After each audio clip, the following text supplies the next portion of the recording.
Speaking. Whether it's in front of a giant room full of people, in front of a camera like I'm doing now, or a recording on a microphone, or just in front of one of your friends, sometimes speaking, despite being one of the most simple things we do, can be one of the most nerve-wracking and anxiety-inducing experiences. So I want to talk a little bit about how you can become more confident when you're speaking.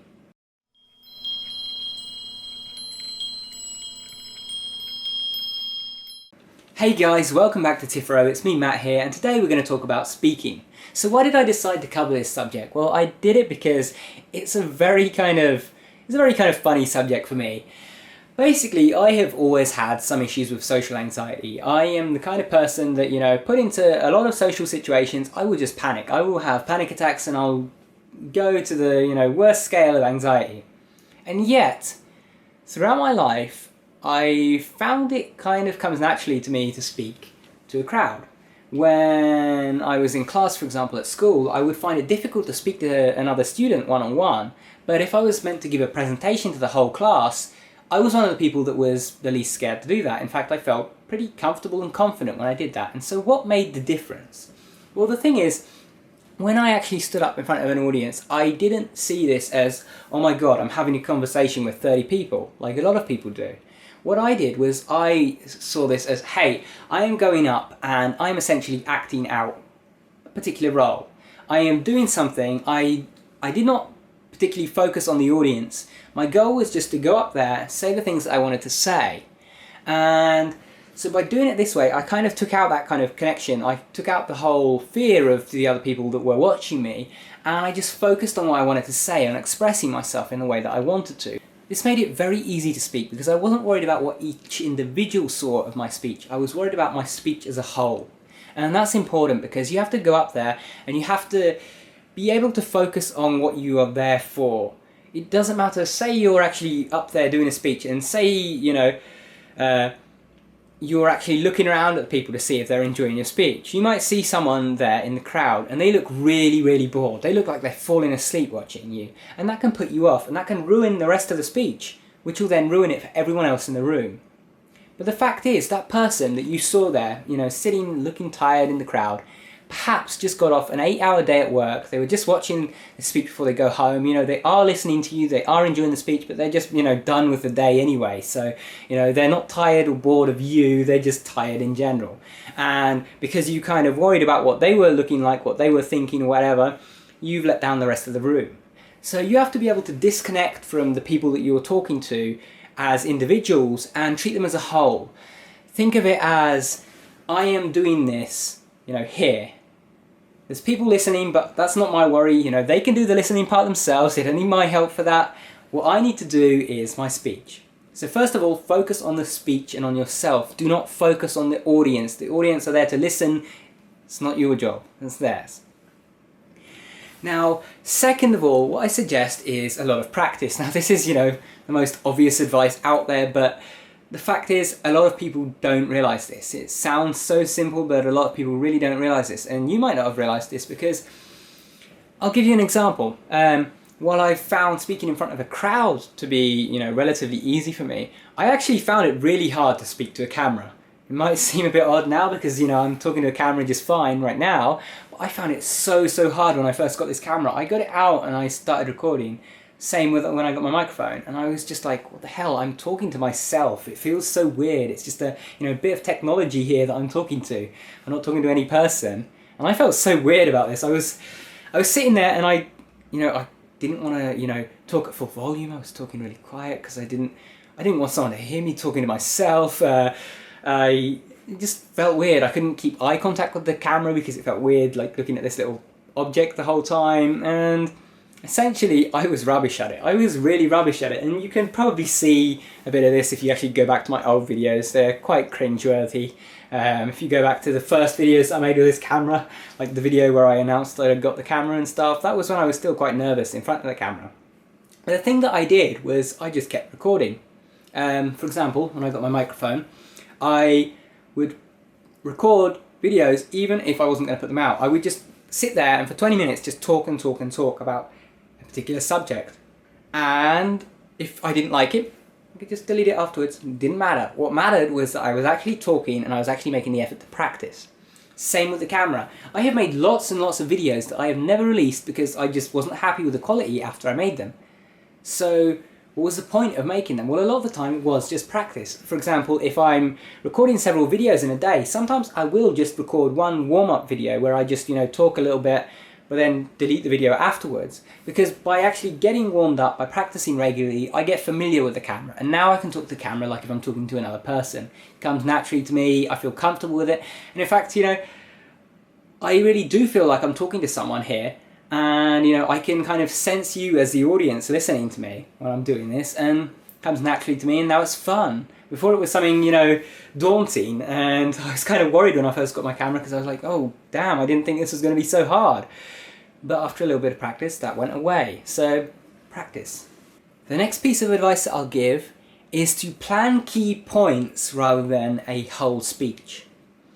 Now, there are some exceptions to this. There are some times when you do want to memorize absolutely everything, especially if there's a lot of numbers and details in there that you need to get right. But most of the time when we're giving a speech, whether it's, to a theatre full of people or to a camera like now, or just to a few of your friends at the bar or something, when you're actually speaking to people, you don't actually want to be trying to memorize a script. The reason for this is when you actually are reading a script or memorizing a script, you kind of do it all automatically or robotic, and it's going to come off, and you're going to feel that. You're going to feel the fact that you're coming off robotic, and that's going to, shoot your confidence and destroy it, and you're not going to feel good talking to those people. You need to actually feel confident enough in what you're talking about that you can just talk about it without any script or anything. I'm not using scripts for these videos. I'm just talking about these points because, I know these points, I understand them, so I can talk to you as a person and just, convey them. I don't have to have it written down exactly what I'm going to say. And if I did, then I wouldn't be able to convey it in the right way.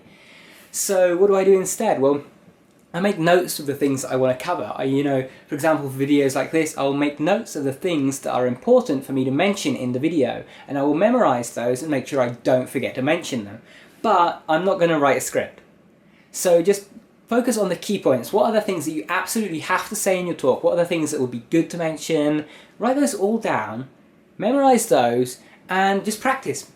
If you're, say, talking to a theatre full of people, yeah, you might not be able to borrow a theatre full of people to practice on, but just, grab a camera and sit down with no speech in front of you and no written lines or anything like that. Just sit down in front of the camera and talk as if you're talking to another person about what you want to say.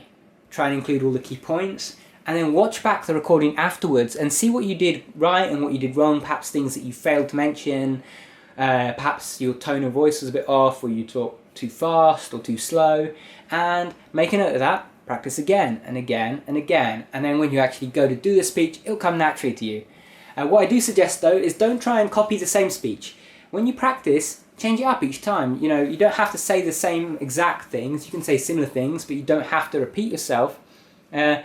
The point that I'm getting at here is that when you actually get in front of the audience, you don't want to give this delivery that sounds like you've said this, 300 times before. You want to actually be there talking to this person, talking to this audience rather, on an individual level as if they were just one person sitting in front of you. You want to give them that sense that you're actually, knowing what you're talking about and not just reading some lines. The next piece of advice I want to give is to actually get comfortable with silence. Now, the way that you can practice this is with some friends or someone that you have to talk to on a daily basis or whatever. Next time that you're having a conversation with one of these people, what I want you to do is to actually take notice of the times when there is silence in the conversation. Now, a lot of people, myself included, as someone with social anxiety and that, have a problem with silence in conversations. If the conversation goes silent, we get nervous, we get anxious, all of this, and this is a massive problem in giving speeches, because if you are, going off your head and not using a script, then you should be pausing to think. You should be pausing to think about the best way to convey points. There should be times when you actually stop speaking for a moment. And what can happen is you get to one of these times, you stop speaking, and if you're uncomfortable with silence, you just feel this pressure, this immense pressure that everyone's watching you, waiting for your next word. And that alone can send you into, a panic attack, and then you don't know what to say. So you need to get comfortable with silence. Practice taking longer breaks between the things that you're saying. Practice actually thinking about what you're going to say before you say it, pause, think for a moment, and then say it and deliver it. And when you do that, you're actually going to be much more comfortable when you are up in front of an audience, because say, for example, okay, say you did memorize a script, you did it off a script, or maybe you didn't. Either way, say you completely lost it and you don't know what you're going to say next. So you have to pause for a moment to think about what you're going to say next. Now, if you're someone that's not comfortable with silence, this is going to be a disaster, because you're going to be silent there and you're going to be panicking. You're like, oh no, I've forgotten everything. What am I going to do? And it's just going to mess up the whole speech.